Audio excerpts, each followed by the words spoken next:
and global connectivity was achieved by introduction of wireless communication. But there are several complexities associated with wireless channels. Multipath fading.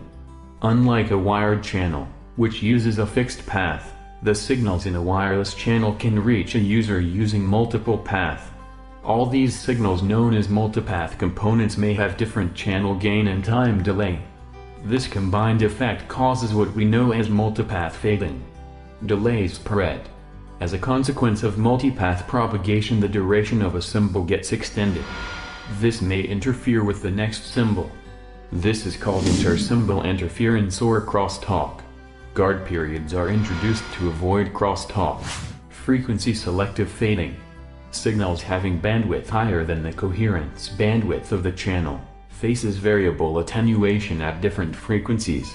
This ultimately distorts the signal, and giving rise to frequency selective fading. Complex channel equalization techniques are employed to reduce it. Inter-channel interference. Often signal bandwidth of adjacent carrier frequencies overlap with each other, giving rise to inter-channel interference. Guard bands were introduced to avoid inter-channel interference. All these limitations, compounded with the scarcity of bandwidth, gave rise to multiple access technique, OFDMA. Before diving into OFDMA, let us understand multi-carrier wireless transmission system. Suppose a signal is to be transmitted over a bandwidth B, and carrier frequency Fc. Then symbol time for this would be Ts equal to 1 by B. For a single carrier wideband channel of, let's say, 1 MHz, the symbol time will be 1 microsecond. Given that the delay spread of the channel is of 2 microseconds, the combined symbol time would be 3 microseconds. Which means delay spread occupies 66% of the combined symbol time, thus reducing the efficiency of the channel by 1/3. As delay spread is difficult to control, the effect of delay spread can be minimized by using multiple subcarriers of lesser bandwidth. So instead of having a single carrier of 1 MHz, we divide it into 100 subcarriers of 10 kHz, each having a symbol duration of 100 microseconds. So a delay spread of 2 microseconds will have a negligible effect over the channel efficiency.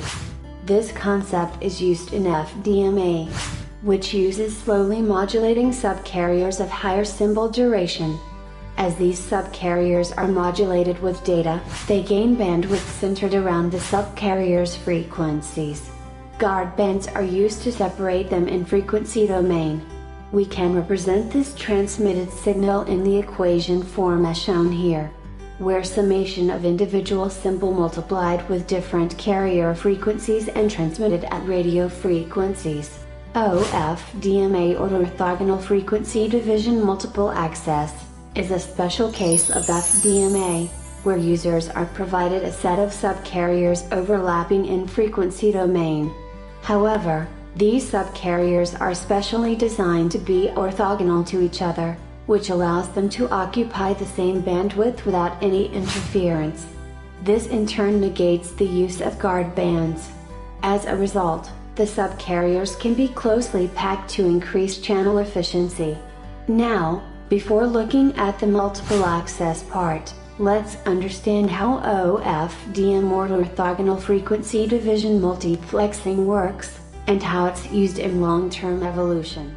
In OFDM, high-speed data streams of large bandwidth are split into parallel, slower substreams of lower bandwidth called subcarriers. These subcarriers are centered around frequencies in multiples of 15 kHz on both sides of DC. As the lowest subcarrier is of 15 kHz, symbol duration, Ts, is equal to 1 by 15 kHz or 66.7 microseconds.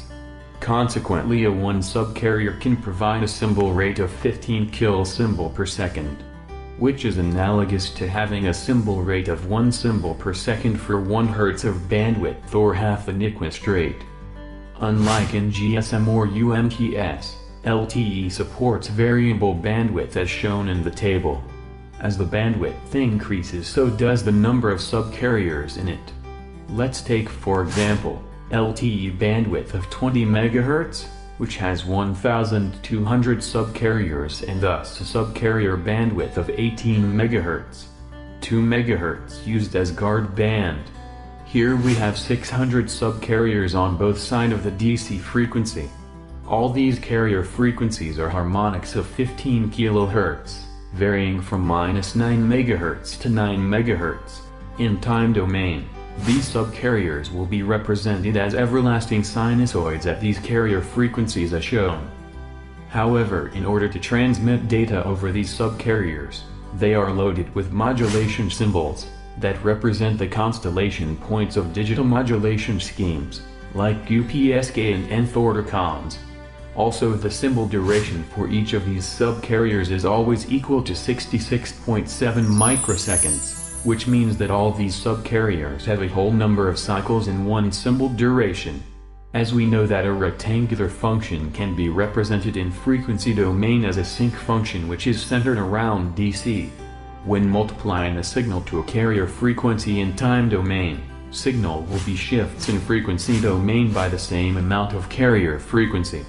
Thus we can represent these modulated subcarriers in frequency domain as a series of sync waves centered around the carrier frequencies. Basically, we are having 1,200 such sync waves.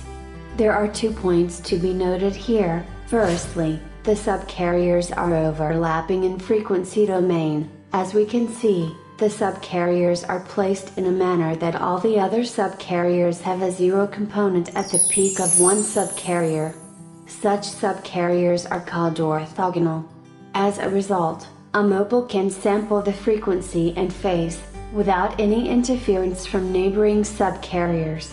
Orthogonality is achieved by ensuring that all the subcarriers have same symbol duration Ts, and the subcarrier spacing is maintained at delta F equal to 1 by Ts. Secondly, presence of negative frequencies.